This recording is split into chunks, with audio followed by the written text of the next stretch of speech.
sobem depois. Se tiver pergunta, né? Bom, são dois, não precisa.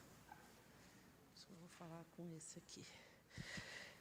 Bom dia, então, para todos e todas. Ontem tem alguns colegas na audiência pública que já me escutaram. Eu vou tentar, para as que escutaram ontem, eu vou aprofundar um pouco mais hoje. Para as que não escutaram, eu vou começar do começo para poder terem a oportunidade. Bom, primeiro gostaria, mais uma vez, de agradecer a Eline pelo convite, pela confiança, pela parceria com a universidade. Gostaria de dizer que não foi possível eu dizer ontem, vou dizer agora. É muito importante essa articulação com a academia. Eu penso que dá uma sustentação ao movimento político.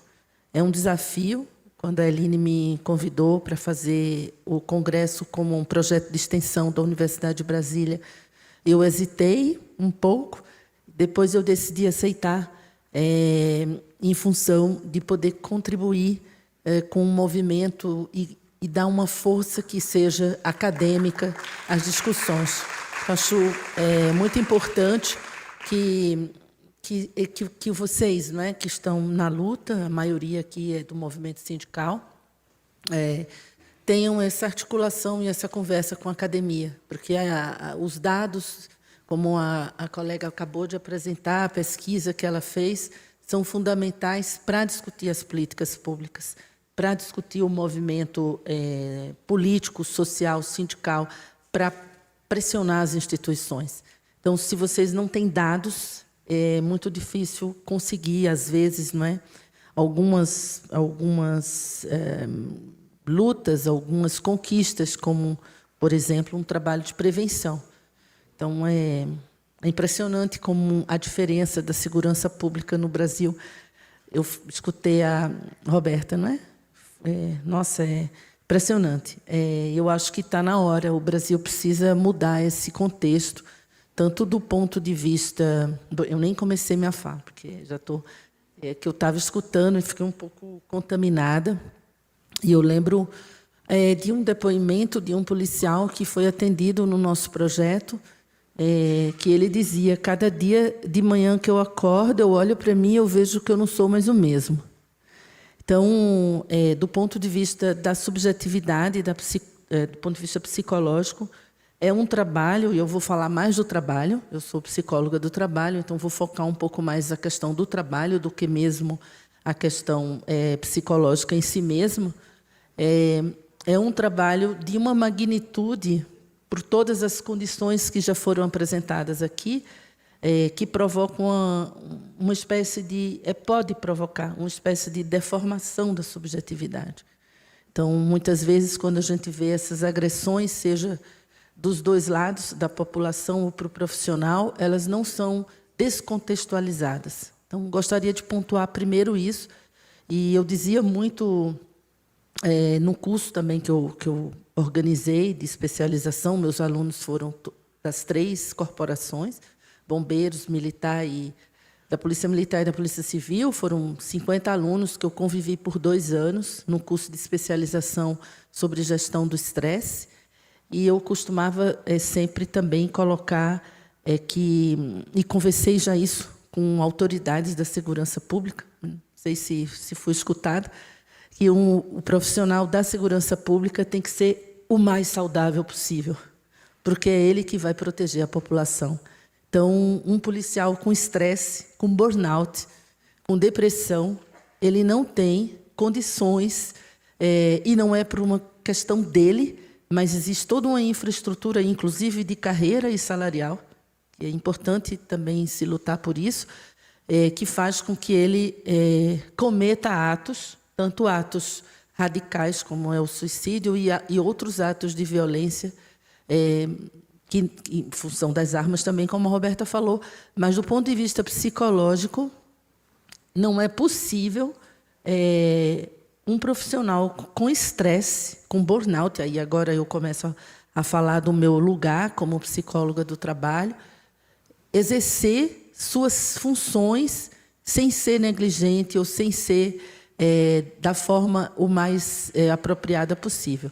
Então, o profissional de segurança, profissional de saúde, profissional de educação, eles precisam de ser muito protegidos, ter muitos direitos garantidos e estarem completamente plenos em suas funções psicológicas, sociais e físicas, porque cuida da população.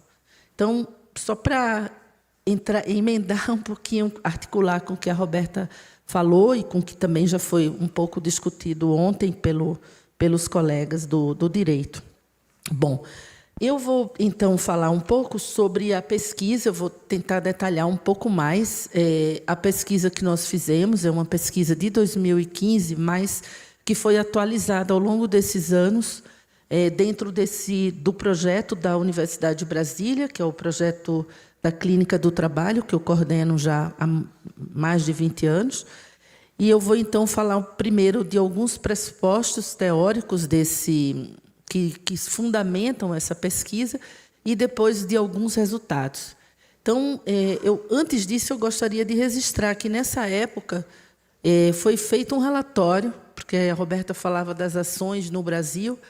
É um pouco complexo, realmente, né, Roberta, por muitas questões que eu não vou entrar, mas vou dizer que algumas ações já foram propostas, porque elas não foram feitas, eu não sei. Não é? Então, esse relatório que eu vou apresentar agora, ele já foi apresentado para os gestores da gestão pública, sendo alertada. A primeira pesquisa que eu fiz com a segurança pública foi em 2003. 2003 já tem 20 anos. E essa pesquisa de riscos psicossociais apontava que os policiais estavam em risco psicológico, em risco social e risco físico, que alguma coisa precisava ser feita. 2003. Então, estamos em 2024 e eu, como professora, pesquisadora, estou ainda falando das mesmas questões. Né? Muitas foram, talvez, melhoradas, mas ainda tem muito a ser feito. Então, esses dados foram coletados a partir de uma pesquisa dos próprios estudantes, foram meus alunos, eram policiais que trabalhavam como psicólogos, fisioterapeutas, educação física, enfermagem. Então, eles que fizeram essa especialização, eles trabalhavam na área de saúde, de alguma maneira, e fizeram a pesquisa dos riscos psicossociais como trabalho final do curso. E, a partir da pesquisa que eles fizeram, orientada por mim e por meus colegas da universidade, nós produzimos esse relatório de riscos psicossociais. Alguns pressupostos. Essa pesquisa ela trata de entender a organização do trabalho do policial, o modelo de gestão, o sofrimento e os danos psicossociais que o trabalho produz. São essas 4 dimensões. Em relação a um pouco dos pressupostos, como eu dizia, que isso eu falei ontem, vou falar de novo agora aqui, é importante a gente pensar de forma um pouco mais estrutural a questão da violência e do suicídio. Sair da psicologização. Isso é muito grave, porque o problema passa a ser da pessoa, do sujeito, da vida dela. E quando um profissional, os estudos sobre suicídio apontam isso, comete um suicídio no trabalho ou relacionado a algum indicador do trabalho, a responsabilidade é do empregador. A responsabilidade não é do sujeito. Então, isso é importante, porque existe alguma coisa ali, eu conversava com uma colega, não sei, não vejo ela agora, ontem, que ela me dizia, professora, 4 suicídios, estou vendo ela ali agora, em 1 ano e 2 na mesma cidade. Espera aí, o que acontece nessa cidade, nessa instituição que ali está? Então, é muito importante essa responsabilização institucional para todas as situações de saúde. A saúde é uma questão pública e é dever e obrigação do Estado. Não é de responsabilidade individual. Bom, então, dito isso, um pressuposto importante é que a violência no trabalho, ela é, falar do trabalho agora, estrutural. Nós já temos, eu comentei isso na audiência pública ontem, ela é histórica, ela é social e ela é política. Ela está relacionada aos modos de colonização e a um discurso e prática dos modos de reprodução do capital. Nós não podemos deixar do lado que as diferenças de classe social e a muito terrível distribuição de renda que nós temos no nosso país está na base da violência.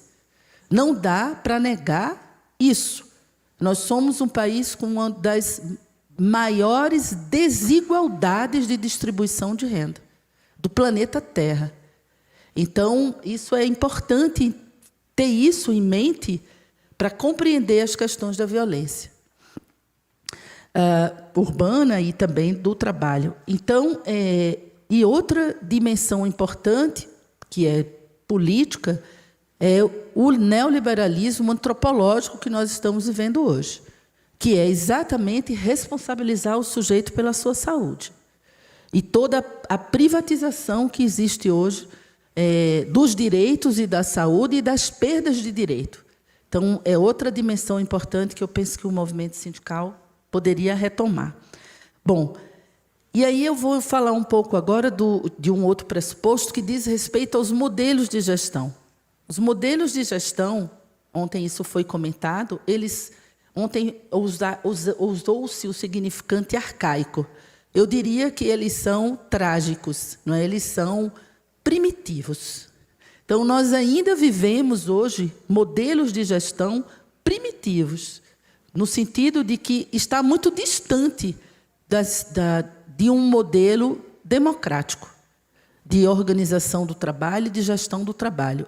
E tudo que está sendo discutido nesse evento aponta nesse sentido, de que existe um uso abusivo do poder, de que existe uma assimetria de poder e que eu acrescentaria essa dimensão colonizadora, que eu comentei ontem, superior e inferior. Evidentemente que existe a hierarquia militar. Isso não quer dizer que você seja dono do outro.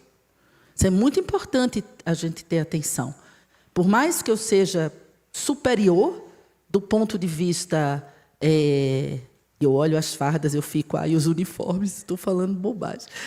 Por mais que eu seja superior em termos de uma hierarquia, essa hierarquia são critérios que são usados. Eu sou professora titular da Universidade de Brasília. Eu não sou dona dos meus alunos. Vou falar do meu trabalho, que é mais fácil. Eu não sou dona dos técnicos administrativos da universidade e nem menos ainda, o que é mais complexo, dos meus colegas que não são titulares, dos meus colegas que fizeram apenas o mestrado, não importa por que razão aconteceu essa diversidade na carreira. Não é porque tem professores titulares que são donos dos seus territórios na universidade. Vocês já passaram pela universidade e sabem que existe uma territorialização. Isso tem a ver com os processos de colonização. Se eu tenho um título, é porque eu tenho uma carreira, porque existem critérios e eu consegui, mas eu não sou dono das pessoas. Então, com isso, eu estou querendo trazer que os modelos de gestão hoje, falando da universidade, mas na segurança pública, evidentemente que sim, a partir da minha pesquisa, porque no resultado, 80% das pessoas pesquisadas dizem que o modelo é autoritário, 80%. Diz isso em 2015, e isso vem se atualizando nos dados da nossa pesquisa clínica, e é muito ainda presente nos modelos de gestão aqui no Brasil, e mais onde eu tenho acesso, de categorias de trabalhadores, modelos colonizadores, onde existem os superiores e os inferiores. E um trabalho que a gente pode dizer análogo à escravidão. E o que é danoso e perigoso não é ter hierarquia. Isso é importante, ainda mais na segurança pública. Tem que ter líder, tem que ter ação. Não é a questão da hierarquia, não é a questão do controle. Isso é importante para o trabalho. A questão é o uso abusivo do controle. É o uso abusivo da hierarquia. É, a partir de uma hierarquia, você imaginar que você é dono daquela pessoa, que ela está ali para lhe servir. É essa dimensão que nós estudamos como a servidão voluntária, ou a servidão a partir da opressão, da humilhação, como eu falava ontem, a opressão do sujeito, o massacre. Muitas vezes ele está ligado a essa cultura e esse laço social colonizador. Então, nós não temos direito sobre os outros. Nós não estamos mais vivendo na escravidão. Tá?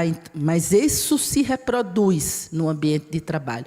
E, evidentemente, de forma muito mais intensa em relação às mulheres. Muito mais intensa. Bom, então, essa é uma outra dimensão. E eu gostaria, então, de comentar um pouco agora sobre as possíveis patologias que existem no trabalho, que não levam ao adoecimento de forma imediata ou direta, mas elas ficam ali presentes, que são essas patologias que estão na base do assédio moral, dentro dos nossos estudos, que é a patologia da normopatia, é a patologia da indiferença e é a patologia que também eu tenho estudado hoje, do medo, da melancolização. Melancolização tem a ver com retira todos os direitos, por exemplo. Perde tudo, perde tudo, perde tudo. Como é que esse laço social vai ser construído num contexto de muitas perdas, por exemplo? Eu estou sendo bem curta, não é? Porque aqui é para dar só um flash dos nossos estudos. O congresso é para isso. A gente traz ideias. Aí lá vai agora a professora dizer o que é um congresso, né? Já que está participando como projeto de extensão na universidade. O que é um congresso? Um congresso é um lugar, espaço como esse que nós estamos agora, aberto, onde várias pessoas que têm especialização em determinados temas, como a Roberta, como eu no trabalho, a Roberta na segurança pública, vai trazer ideias, que são ideias gerais, em curto tempo, para que as pessoas que estejam no congresso possam elaborar, refletir e construir, não é? No caso, como é um congresso vinculado a um movimento sindical, eu vou chamar assim, político, construir propostas depois para a categoria, no caso das mulheres policiais, para tentar mudar essa situação em relação às políticas públicas e às intervenções institucionais. Esse é o objetivo. Bom, estou fazendo muitos parênteses, vou passar o tempo aqui. Bom, então, essas patologias, elas banalizam o sofrimento. Elas banalizam a injustiça e o sofrimento. Então, a indiferença. A Roberta comentou rapidamente, eu queria retomar esse ponto, eu vou falar depois um pouquinho mais, que são, da pesquisa, por exemplo, 80% da população sente vontade de desistir. A pesquisa é quantitativa, é estatística. Isso está na base, provavelmente, da ideação suicida.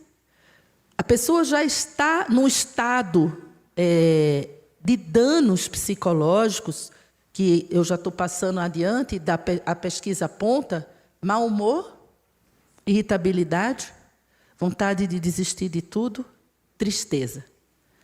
São os quatro indicadores, os 4 danos psicossociais que aparecem mais forte numa pesquisa que foi realizada, essa que eu disse, uma pesquisa que eu considero ainda de magnitude não tão larga, foram 1.250, na época, policiais que responderam à pesquisa, porque a pesquisa dos seus colegas é a pesquisa final do curso, desse curso de especialização que eles fizeram na UNB.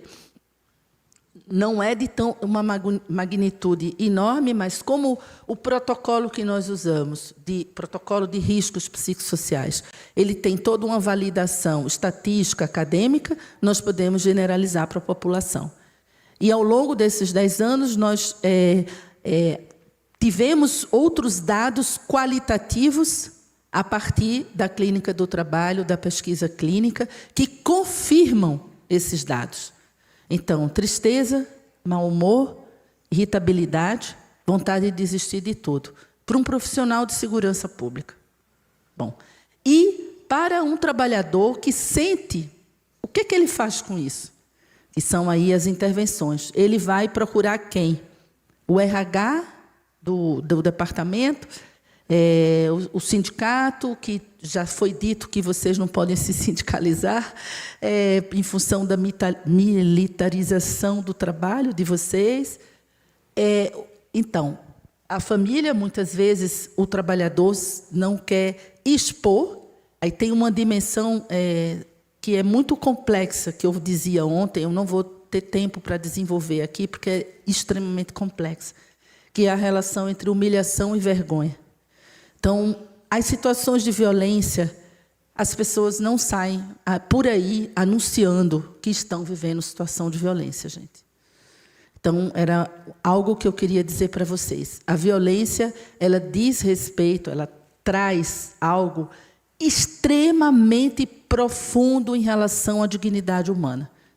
Ela vai mexer de forma trágica com a nossa dignidade.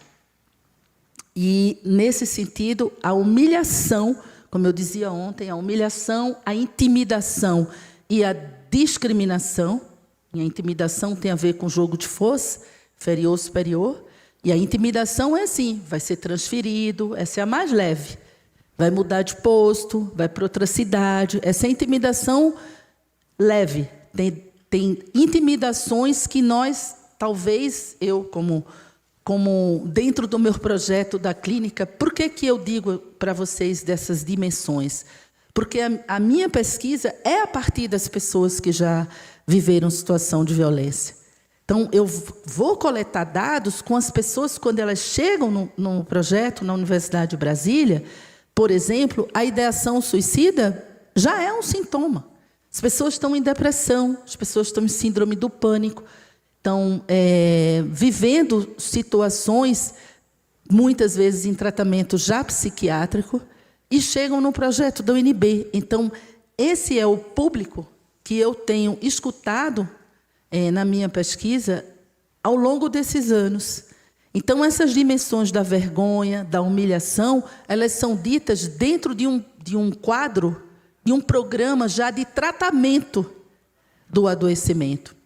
Então, é importante a gente ficar atento que não é assim tão simples as pessoas saírem falando que estão vivendo uma situação de assédio ou de violência.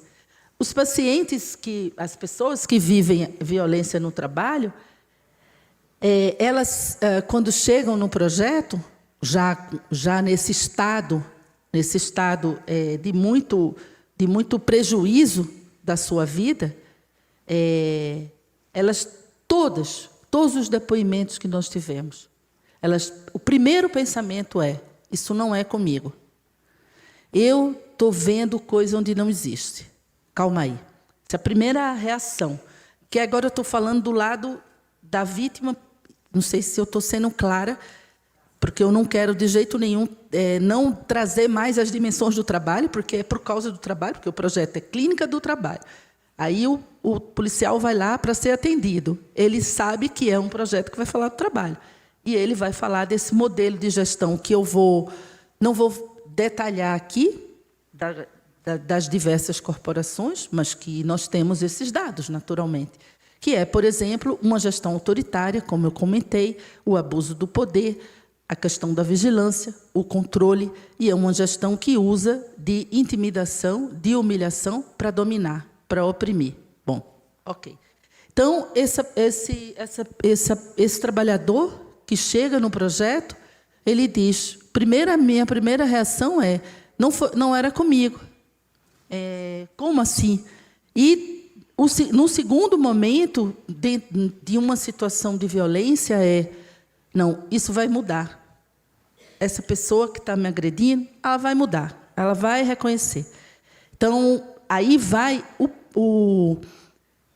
Por quê? Porque, do ponto de vista psicológico, é muito difícil aceitar a humilhação que se passa numa situação de violência. E o sujeito, o trabalhador, a pessoa que ele não vai sair por aí falando isso. Então, para chegar no nível de denúncia, isso já está muito grave. O que é que nós podemos pensar? Eu mudei completamente aqui a ordem da minha fala. Estou olhando para vocês e está vindo uma inspiração, eu estou meio que falando na hora o que está me vindo para tentar, inclusive, ajudar. O que é que eu vou dizer agora? Que nós que não estamos nessa situação, eu imagino, nós precisamos ficar atentos aos colegas, que é outra dimensão, porque nós somos testemunhas da violência. Então, tem uma discussão importante na nossa pesquisa, que as pessoas que são que fazem parte daquele grupo de trabalhadores onde houve um suicídio, essas pessoas elas vivem um trauma. Elas também se sentem culpadas. E, de alguma forma, entre aspas, muitas aspas, não culpadas, mas têm uma responsabilidade institucional de todos nós. Então, nós precisamos, de um lado, já vou tentar finalizar, fazer assistência, é isso que eu quero defender, os 3 eixos que eu costumo trabalhar, que é a formação, a capacitação, a educação, que é o treinamento, que as pessoas precisam participar, como esses alunos que foram meus alunos, fizeram um curso de especialização, 2 anos, sobre gestão do estresse, eles trabalham na área de saúde, isso é muito importante, capacitação dos profissionais da segurança pública, que eu não vou me ater muito, o eixo da assistência, que é o que, por exemplo, o meu projeto faz, que é a Clínica do Trabalho, a pesquisa, que é a pesquisa do protocolo dos riscos psicossociais que nós também fazemos, e essa coisa chamada prevenção. Porque congresso como esse pode trazer essa dimensão, que é o que eu estou vendo que está acontecendo com o meu colega. Por que eu não faço nada antes de que aconteça? Esse não quero também deixar pulga atrás da orelha de vocês, nem trazer tensão para vocês. Mas eu vou dizer por quê. A coisa é tão engrenada na rede estrutural da violência, da colonização e do modelo de gestão, que a patologia da indiferença, eu vou voltar às 3 patologias para encerrar minha fala, a patologia da indiferença, o que é uma patologia social, como eu estudo? É algo que é compartilhado por todos. É como uma normalização de uma determinada conduta e comportamento.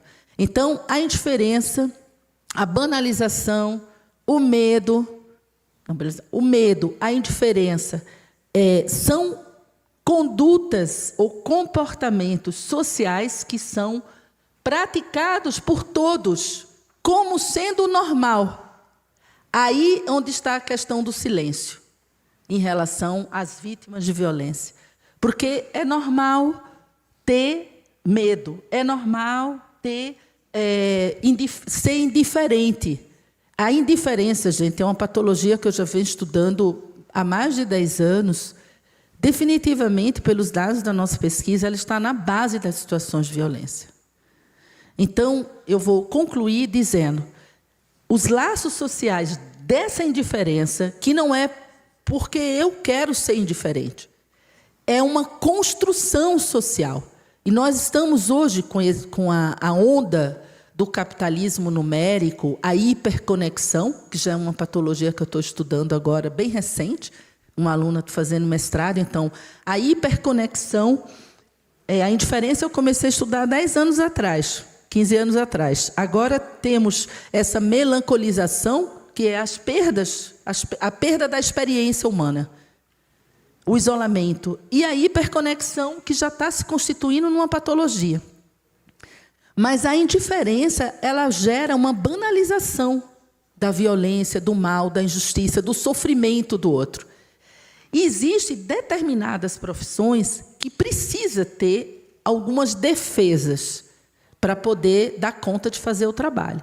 Por exemplo, o trabalho na segurança pública não dá para não ter uma certa distância. Olha, eu estou fazendo essa distinção. Uma certa, que nós chamamos a defesa do distanciamento. Na educação e saúde, mais ou menos parecido. Se a gente fosse envolver com todas as pessoas que a gente cuida, eu, com todos os problemas dos meus alunos, eu não vou conseguir fazer meu trabalho. Então, uma coisa é a nossa defesa psicológica para dar conta de fazer um trabalho que é um trabalho difícil do ponto de vista humano. Vou dar um exemplo de defesa que não é da segurança, é da área de saúde. São as piadas, as brincadeiras que os médicos fazem na sala de cirurgia. Aqui, a cirurgia é um momento tenso para um profissional de saúde, para um médico. Então, o humor, a brincadeira, é uma forma de dar conta de fazer aquele trabalho da melhor forma possível. Então, evidentemente que no trabalho da segurança existem várias defesas que são necessárias e protetivas à nossa psique, que vocês devem saber muito mais do que eu. Mas o problema é quando essa defesa vira uma patologia. E aí o distanciamento do cliente, ou no caso meu, dos alunos, passa a ser uma indiferença. Então, aí é onde começam os problemas, como também a questão da virilidade, é estudada como uma defesa. É a defesa, eu digo para vocês já, porque eu fiz essa pesquisa em 2003, é a defesa da segurança pública. Eu sei, eu posso, eu faço, eu sou forte. Calma aí. Tá? Então, é importante você ter uma proteção psicológica no sentido de se sentir seguro, mas isso tem que ter uma certa... Por quê? Porque a virilidade pode se transformar na normopatia. E quando existe a patologia da normopatia, eu posso matar ou morrer, isso é indiferente. Então, a gente precisa de ter esses... Eu já mudei totalmente aqui o rumo da minha palestra, mas eu achei que seria interessante eu trazer isso para vocês, porque, por exemplo, a patologia, a defesa da aceleração, ela se transforma, vou falar isso, vou concluir, a defesa da aceleração se transforma numa hiperaceleração, que é a hiperconexão e a sobrecarga.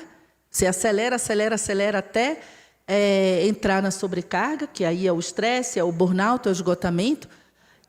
A defesa da virilidade, que pode ser importante em determinadas situações, eu lembro muito dos bombeiros, que também foram meus alunos, e que teve, na época, muitos acidentes que eles precisaram atuar. Então, eu discuti muito com meus alunos situações de crise, de risco, onde o policial pode estar envolvido. São inúmeras, são inúmeras. Então, essa defesa da virilidade pode se transformar na normopatia, que aí é uma espécie de dissociação psicológica, uma espécie de cegueira em relação à ética humana, a consideração de que você é humano e o outro é humano, é terrível, e a indiferença, que começa com a banalização, a si mesmo. É normal aqui. E isso tem muito a ver com o processo de formação e de socialização. Você entrou hoje aqui no trabalho, olha, aqui é assim, viu? É na base do chicote. Então, se prepare. Esse é o processo de socialização, muitas vezes, que é a cultura que vai sendo passada. Então, começa. É normal ser agressivo. Como a Roberta comentou a questão do programa que você falou da Inglaterra, realmente, eu vivo na França nesse momento, e agora tem todo um problema lá com a polícia em relação às manifestações de 2 anos, então a polícia, mas eles podem fazer manifestação. Bom, é completamente diferente. Também já morei na Inglaterra, eu me sentia muito protegida. E esse programa ele é real. Você tem um telefone SOS verde, qualquer coisa que você sentir, você liga. É uma polícia que vem te ajudar. Que no caso, acho que é a Polícia Civil, né, Roberta? Aí eu não sei, porque eles são diferentes. É uma polícia que vem ajudar você. É um policial que vem te ajudar para qualquer situação, não situação mais drástica, qualquer uma. E, às vezes, eles ficam conversando eu vejo na rua. Eu estava muito envolvida com vocês, porque a Eline não parava de me passar mensagem no WhatsApp. E eu falei para ela, estou aqui na frente do hotel, porque a minha casa era perto de um hotel da polícia da mairie, da prefeitura, que chama em Paris. Então, eu falei, estou aqui na frente do hotel, mas é um hotel e tal. Então, é muito diferente. E eu acho que o que a Roberta falou é muito importante, não é a minha área, mas eu acho que vocês precisam ficar atenta ao que foi dito em relação à segurança pública, e eu vou insistir e voltar e concluir que essa patologia da indiferença é, de fato, o veneno para as situações de violência que nós precisamos achar um antídoto contra esse veneno, que é a solidariedade, a confiança e a consideração de que é vidas que estão ali. Tá? Eu vou continuar. Vai ter pergunta? Ou não? Só para a coordenadora. Eu elogiei, mas eu não menti, né? Vocês concordam comigo? Ela é a figura mesmo nessa área, nesse debate. Pessoal,